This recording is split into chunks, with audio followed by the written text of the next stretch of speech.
Have you ever thought about why church is usually on Sundays? Maybe you know the answer to this. We worship on Sunday because that's the day Easter, the first Easter, fell on. Sunday's the day Jesus rose from the dead. But it's much deeper than that.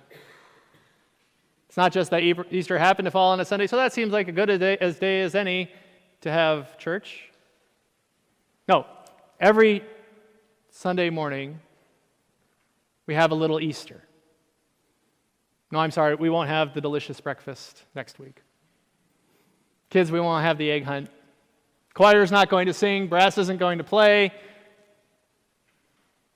But the dead and risen Lord will be preached next Sunday.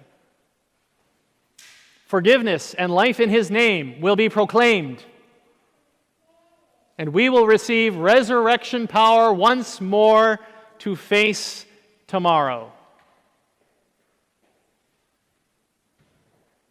Will you be there? You need to be there. You need to be in church.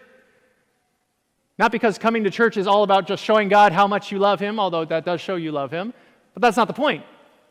It's not about showing others how righteous you are because they saw you in the pew singing the hymns and praying the prayers. No, you need to be constantly plugged into the power of the resurrection of the living Jesus. Then you won't have to hide from tomorrow. You can face it head on. With resurrection power, you can face that diagnosis with the confidence of God's healing and salvation. You can face the hard conversations with Spirit-granted wisdom. You can face financial struggles knowing you have a God who isn't dead, He lives. You can face solitude knowing that Jesus is alive and therefore is able to be with you always just as He has promised to be. You can face your pain knowing that it will come to an end and that there will be life after pain.